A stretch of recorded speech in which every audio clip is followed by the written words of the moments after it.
안녕하세요. 루이스 클럽입니다. C.S. 루이스의 기적 읽기 17번째 영상입니다. 7장 5회 두 번째 파트 계속 읽어가면서 나누어 보도록 하겠습니다. 페이지 96페이지입니다. 두 번째 오해는 이렇습니다. 많은 사람들이 이렇게 말합니다. 옛날 사람들이 기적을 믿었던 것은 우주에 대해 잘못된 생각을 갖고 있었기 때문이다. 그들은 지구를 우주에서 가장 큰 것으로, 인간을 가장 중요한 창조물로 생각했다. 따라서 창조자가 인간에게 특별한 관심을 가지며 인간의 유익을 위해 자연의 행로를 간섭하기조차 한다고 생각했던 것은 일리 있어 보이는 가정이었다. 지난 영상에서 C.S. 루이스는 과학의 발전, 특별히 자연법칙의 발견과 기적 사이의 관계 속에서 생겨날 수 있는 그런 오해에 대해서 다루었는데요. 이번 영상에서는 두 번째 오해, 즉 지구의 크기에 대한 관점, 인간의 중요성에 대한 관점과 기적과 이 관계에서 생길 수 있는 오해를 다루려고 합니다. 즉 많은 사람들이 지구가 굉장히 크고 인간이 우주에서 가장 중요한 존재라고 생각하는 그런 관념 때문에 기적을 믿게 되었다. 그래서 특별히 옛날 사람들이 기적을 쉽게 받아들일 수 있었다라고 생각하는데 그것이 바로 오해라는 거죠. 그러나 이제 우주가 얼마나 광대한지 지구와 전체 태양계는 작은 알맹이에 불과하다는 것을 알게 된 이상 그런 것을 믿는다는 것은 어이없는 일이 되었다. 우리는 인간의 중요성이 어느 정도인지를 발견했고 이렇게 보잘것없는 인간사에 하나님이 큰 관심을 가진다고는 더 이상 생각할 수 없다. 그런데 앞에서 말한 오해, 즉 지구가 굉장히 크기 때문에 또 인간이 우주에서 가장 중요한 존재이기 때문에 기적이 가능하다라는 식의 생각을 갖고 있으면 현대인들은 더 이상 기적을 믿을 수 없다는 거죠. 왜냐하면 지구, 태양계조차도 우주에서 얼마나 작은 존재인지 또 그만큼 그 안에 있는 인류라는 인간은 얼마나 작은 존재인지를 너무나 분명하게 드러난 이상 더 이상 기적은 우리가 믿을 수 없게 되었다라고 생각하는 것, 그것이 아주 자연스러운 결과가 되어버렸다는 거죠. 하나의 논증으로서의 가치는 차치하더라도 이는 사실관계에 있어서도 이미 틀린 견해임을 쉽게 알 수 있습니다. 우주의 광대함은 최근에 발견된 사실이 아닙니다. 이미 1700년 전에 톨레미는 고정된 별들 사이의 거리에 비하면 전체 지구는 크기 없는 점으로 여겨야 한다고 가르친 바 있습니다. 그의 천문학 체계는 암흑시대와 중세시대에 보편적으로 받아들여진 이론이었습니다. 지구의 상대적 사소함은 웰스 씨나 홀데인 교수에 못지않게 이미 보에티우스, 알프레드 왕, 단테, 초서에게도 상식이었습니다.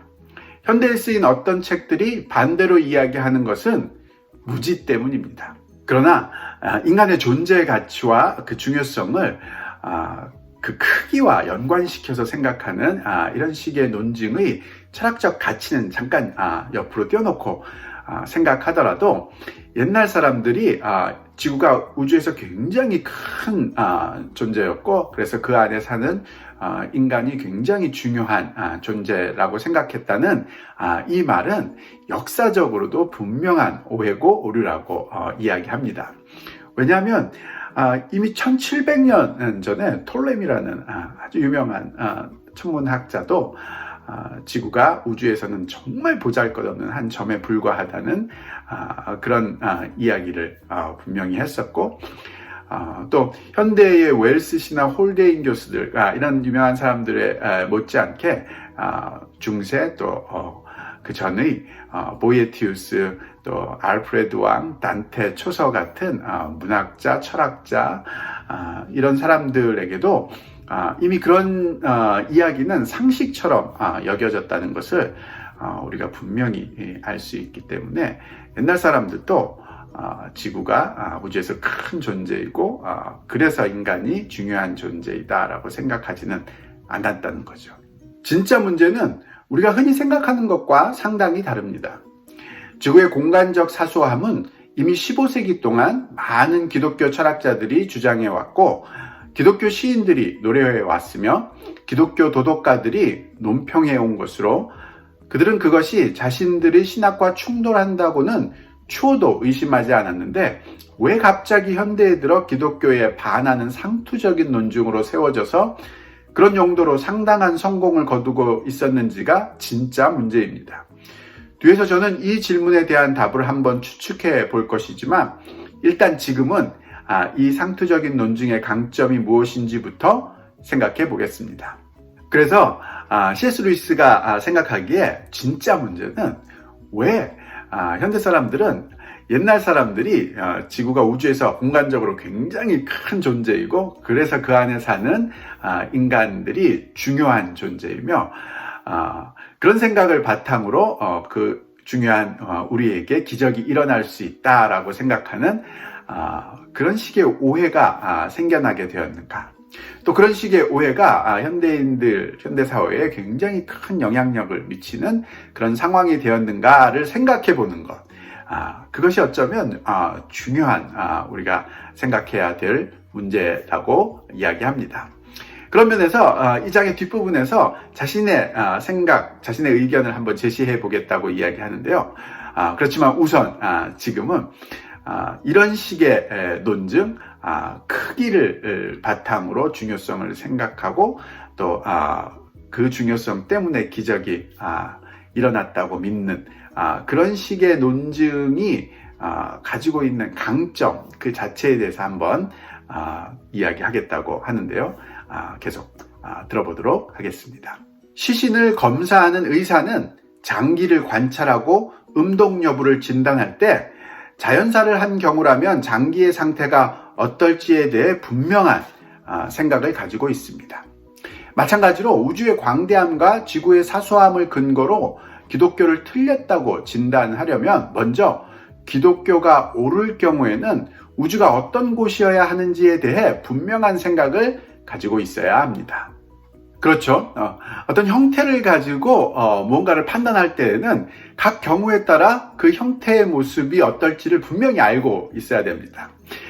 마치 법의학자가 음독된 죽음과 자연사가 어떤지를 판단할 때에는 음독된 상태의 장기의 모습과 자연사인 장기의 모습을 반드시 알아야 되는 것처럼 기독교가 옳았을 때의 우주의 모습과 기독교가 틀렸을 때의 우주의 모습, 그 두 경우에 따라서 각각의 우주의 형태의 모습을 분명히 알고 있어야지 이런 식의 논증을 할 수 있다는 것, 어쩌면 상식일 것입니다. 그러나 과연 우리는 분명한 생각을 가지고 있을까요? 실제로 공간이 어떤 것이든 간에 우리는 공간을 3차원적인 것으로 지각할 수밖에 없음은 분명합니다. 그런데 3차원적 공간은 경계를 가진 것일 수 없습니다. 따라서 우리의 지각 형식으로는 우리 자신이 무한한 공간 속 어딘가에 살고 있다고 느낄 수밖에 없습니다. 그렇다면 지구의 크기가 얼마이든 아무튼 그것은 무한에 비하면 당연히 대단히 작은 것일 수밖에 없습니다. 지금 C.S. 루이스가 지적하고 있는 것은 기독교가 옳은 상황이든 기독교가 틀린 상황이든 우주가 그 상황에 따라서 모양이 바뀔 가능성은 없다는 거죠. 왜냐하면 우리가 공간을 의식할 수 있는 방법은 3차원적인 그런 의식밖에는 있을 수 없는데 3차원적인 공간은 원리적으로 무한한 것이고 따라서 지구가 아무리 그 크기가 달라진다고 해도 즉 아무리 큰 지구가 있다고 해도 무한한 공간에 비하면 즉 무한한 우주에 비하면 아주 작은 존재가 될 수밖에 없는 그런 유일한 상황에 처해 있다라는 것을 지금 지적하고 있습니다. 또한 이러한 무한한 우주는 비어있거나 아니면 천체들을 가졌거나 둘 중 하나일 수밖에 없습니다. 만일 비어있다면 즉 우주에 우리가 보는 태양 외에는 아무것도 없다면 그런 방대한 공허성은 분명 하나님의 존재를 부정하는 논증으로 사용되었을 것입니다. 아마 이런 물음이 제기될 것입니다. 왜 하나님은 작은 알갱이 하나만 창조해 놓고서 나머지 우주 공간은 모두 허공으로 남겨놓았느냐? 그렇죠. 무한히 큰 우주에 존재하는 지구는 그 크기가 어떤 크기를 갖더라도 무한한 우주에 비해서는 아주 작은 그런 존재로밖에 여겨질 수 없는 그런 형태의 우주의 모습밖에는 우리가 생각해 볼 수 없다라고 이야기하면, 어떤 사람들은 아니다, 그렇지 않다, 그런 우주 안에 지구와 더불어 무수히 많은 천체가 있는 경우, 그렇지 않은 경우, 이런 식으로 나누어서 생각해 볼 수 있다라고 이야기할 수도 있다는 것, C.S. 루이스가 인정하고 있습니다. 그러나 그런 식의 분류는 커다란 의미를 주지 않는 게, 왜냐하면 그 두 형태 모두 기독교가 틀렸다는 논증, 즉 하나님은 존재하지 않는다는 논증으로 아주 강하게 쓰일 수 있기 때문이라고 이야기합니다. 그러면서 그 첫 번째 형태인 공허하게 비어있는 우주에 알갱이처럼 존재하는 우주를 우리가 인식을 한다면, 단번에 그것이 하나님은 존재하지 않는, 하나님이 있다면 그런 식의 우주를, 지구를 만들지 않았을 것이다 라고 이야기하는 그런 논증으로 쓰였을 것이라는 거죠. 그러나 다른 한편, 만일 우주에 사실이 그렇듯 무수한 천체들이 떠 있다면 그 천체들은 생명체가 거주하는 곳이거나 아니거나 둘 중 하나일 수밖에 없습니다. 그런데 이상한 것은 그 두 가지 모두 기독교에 반하는 근거로 사용된다는 점입니다. 이번에는 그 다른 경우로, 무한히 큰 우주에 지구와 더불어 무수히 많은 천체가 떠 있을 경우에는 사람들이 그것을 둘로 나누어서, 즉 지구와 더불어 다른 곳에도 생명체가 있는 경우와 그렇지 않은 경우로 나누어서 생각하면서 그 둘 다 모두 기독교가 틀렸다는 증거, 하나님이 없다는 증거로 사용하기 시작한다는 거죠. 만일 우주가 인간 외에 다른 생명체로 가득한 곳이라면, 이는 하나님이 인간을 구원하기 위해 하늘에서 내려와 스스로 인간이 될 정도로 그렇게 인간에게 큰 관심이 있다고 믿는 것이 얼마나 어이없는 것인지를 보여준다는 말을 듣게 될 것입니다. 그러나 다른 한편, 만일 우리 행성이 우주 안에서 유기체 생명이 사는 유일한 곳이라면, 이는 우주 안에서 생명은 부산물에 불과함을 증명해 주는 것으로, 따라서 기독교가 틀렸음을 증명한다는 말을 듣게 될 것입니다. 그렇죠? 이 부분이 실제로 벌어지고 있는 일이라고 여겨지는데요.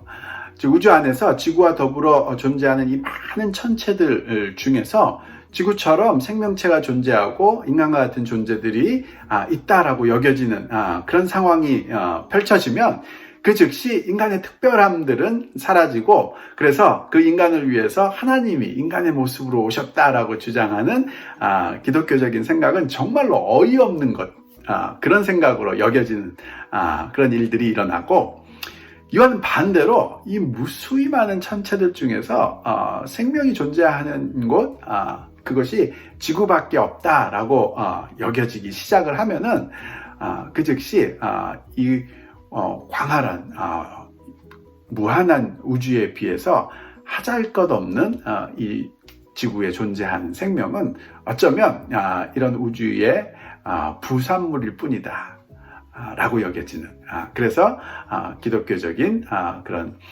생각들이 가치없게 여겨지는 그런 식의 논증으로 둘 다 쓰이게 된다는 것, 그것을 금방 볼 수 있다고 C.S. 루이스는 이야기합니다.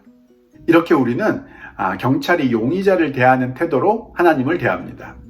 그가 무슨 일을 하든 그것을 다 그에 대해 불리한 증거로 사용합니다. 기독교 신앙에 대한 이런 식의 반대는 실상 실제 우주를 관찰한 결과에 기초한 것이 전혀 아닙니다.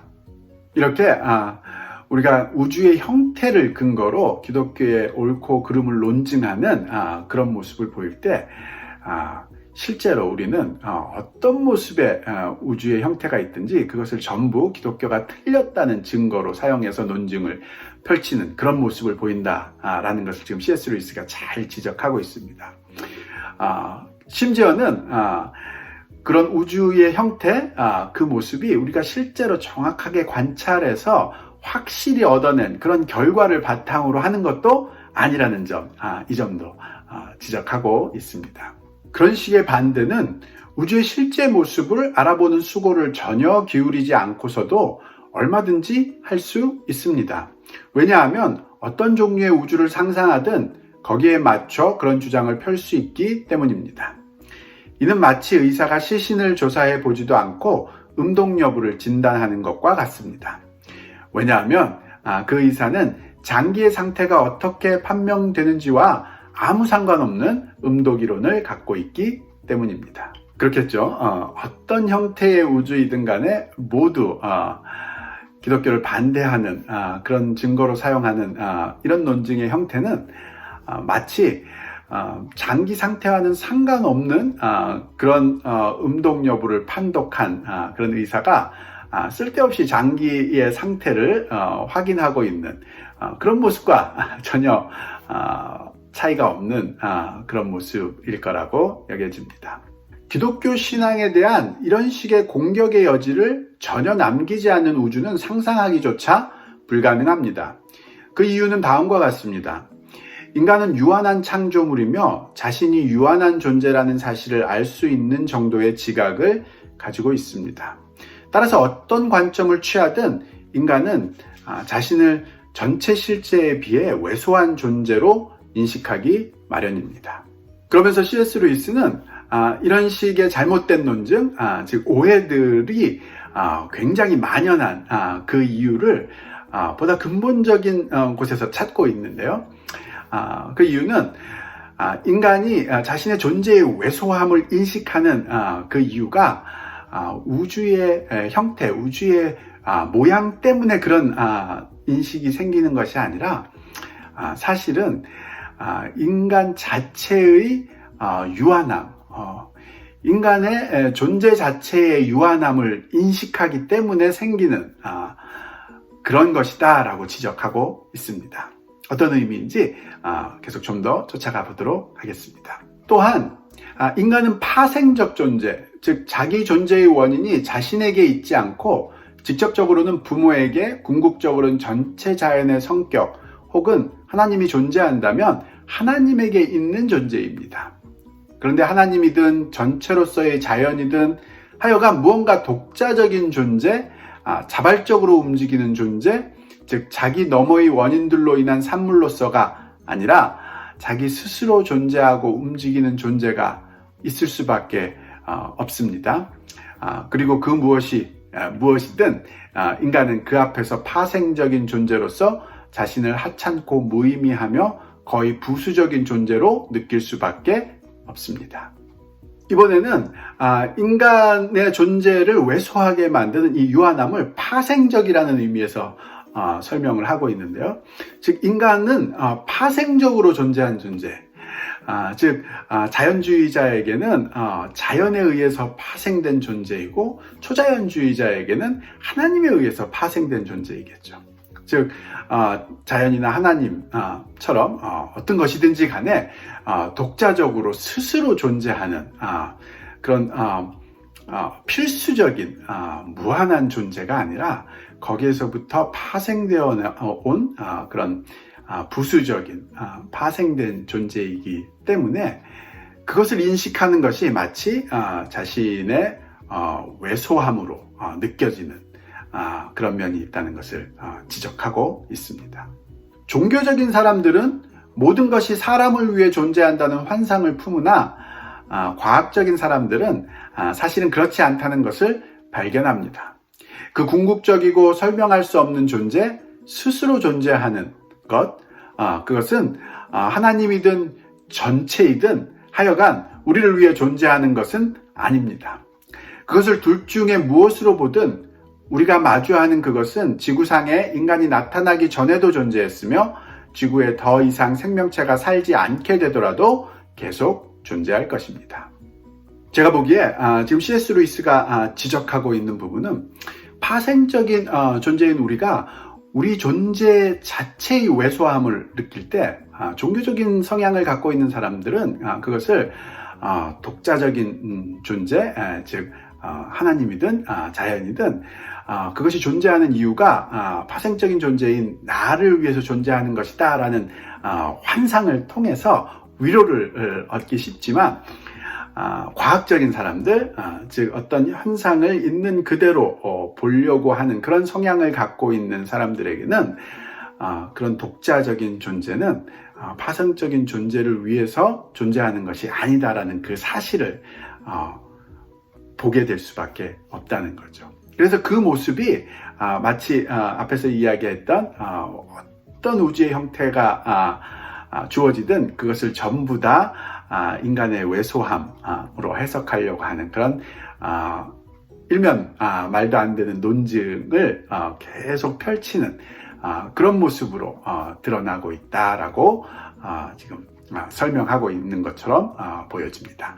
다시 말해 우리가 전적으로 의존하고 있는 그 무엇은 우리로부터는 완전히 독립되어 있으며 너무도 거대한 존재 범위를 가진 그것은 인간의 희망이나 두려움과는 무관한 존재입니다. 왜냐하면 누구도 인간이나 모든 창조물이 신적 정신을 가득 채운다고 생각할 만큼 미친 사람은 없을 것이기 때문입니다. 만일 우리가 시간과 공간에게 그렇게 작은 존재라면 하나님에게는 시간과 공간은 훨씬 더 작은 존재일 것이기 때문입니다. 그렇죠? 적어도 이 부분 독립적으로 존재하는 자전적인 존재와 그에 의해서 창조된 파생적인 존재 사이의 관계의 의미를 해석하는 데 있어서 C.S. 루이스는 종교적인 환상을 가진 그런 접근이 아니라 과학적으로 있는 그대로 볼 수 있는 그런 사람들의 손을 들어주고 있습니다. 즉 종교적인 환상으로 자전적인 존재는 파생된 존재를 위해서 존재하는 것이다 라는 그런 식의 생각은 환상일 뿐이며 심지어는 미친 생각이다 라고 표현할 정도인데요. 오히려 독립적인 존재, 즉 자존적인 존재가 의미하는 바가 분명하기에 그 때문에 파생적인 존재들은 자신의 왜소함을 느낄 수밖에 없는 것, 그것이 우리가 처해 있는 상황이고 그 때문에 여러 가지 오해들이 생길 수 있는 것 아니냐라고 보고 있습니다. 기독교의 목적이 사물의 본질에 대해 생각할 때 엄습해오는 당혹감과 공포심, 자신이 무로 느껴지는 인식을 없애주는 것이라고 상상하는 것은 크나큰 착각입니다.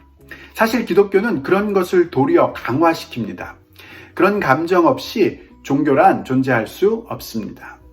어떤 피상적 형태의 기독교 교육을 받으며 성장한 사람이 천문학 공부를 통해 난생 처음으로 실제의 대부분이 얼마나 인간에게 무섭도록 무심한가를 깨달을 때, 혹은 그로 인해 자신의 종교를 버릴 때 어쩌면 그들은 그 순간 난생 처음으로 진정한 종교적 경험을 하는 것인지도 모릅니다. 그러면서 C.S. 루이스는 기독교에서 이야기하는 진정한 종교적 경험이라는 것은 자존하시는 하나님 앞에서 파생적 존재인 우리가 느낄 수밖에 없는 그런 우리 존재의 왜소함을 경험하는 것, 그것이라고 이야기합니다. 즉 하나님 앞에서 우리가 무처럼 느껴지는, 아무것도 아닌 그런 존재로 느껴지는 그 경험을 진심으로 뼈저리게 우리가 느낄 때, 그때 진정으로 기독교가 하려는 이야기, 하나님이 인간을 사랑하신다는 그 말의 의미, 또 그래서 기적이 일어날 수 있다는 그 말의 본질을 이해하는 길이 열릴 것이다 라는 암시를 하고 있다고 보여지는데요. 구체적으로 이런 깨달음들이 어떻게 기적에 대한 오해들을 풀어갈 수 있는 것인지 다음 영상을 통해서 좀 더 깊이 C.S. 루이스의 논증들을 쫓아가 보도록 하겠습니다.